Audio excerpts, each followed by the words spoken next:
L'ail n'est pas seulement un aliment, il est très certainement une légende à part entière. De l'ail a été trouvé dans les pyramides d'Égypte et l'ail est même mentionné dans la Bible. Hippocrate, le père de la médecine occidentale, en prescrivait régulièrement, et il était donné aux premiers athlètes olympiques de la Grèce antique pour améliorer leur performance. L'ail a plus de pouvoir que vous ne le pensez. La recherche moderne confirme ce que les anciens guérisseurs et herboristes savaient intuitivement, que l'ail est une arme puissante dans la lutte contre la maladie. Une étude de 1999 par S&D Mirellement montre qu'un composé appelé allicine au sein de l'ail est responsable de son activité antimicrobienne, antivirale et antiparasitaire.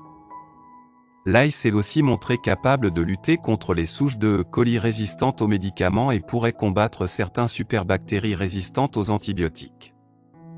L'allicine n'est pas réellement dans l'ail.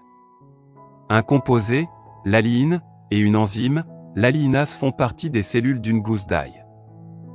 Elles sont séparées, cependant, lorsque les parois cellulaires sont rompues, elles se rencontrent et forment l'allicine toute puissante.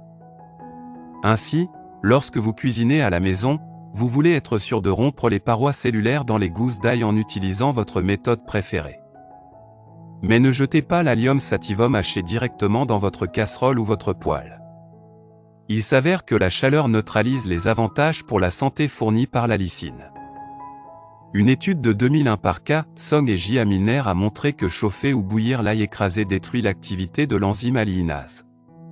Cependant, la plupart des plats font appel à l'ail cuit plutôt que cru. Afin de préserver certaines des propriétés curatives de l'allicine, de nombreux scientifiques suggèrent de hacher ou de couper en dés votre ail. Puis laisser reposer pendant 10 minutes pour laisser l'alliinase faire son travail et former autant d'allicine que possible avant qu'elle ne soit neutralisée par la chaleur. Alors la prochaine fois que vous cuisinez, veillez à émincer l'ail en premier, puis laisser reposer. Lorsque le reste de vos ingrédients sont prêts, les gousses écrasées auront beaucoup d'allicine se déplaçant dans leurs cellules. Merci d'avoir regardé notre vidéo. Si c'est intéressant, veuillez aimer et partager. Si vous avez des commentaires, veuillez laisser un commentaire sous la vidéo. N'oubliez pas de vous abonner à la chaîne et d'activer nos notifications.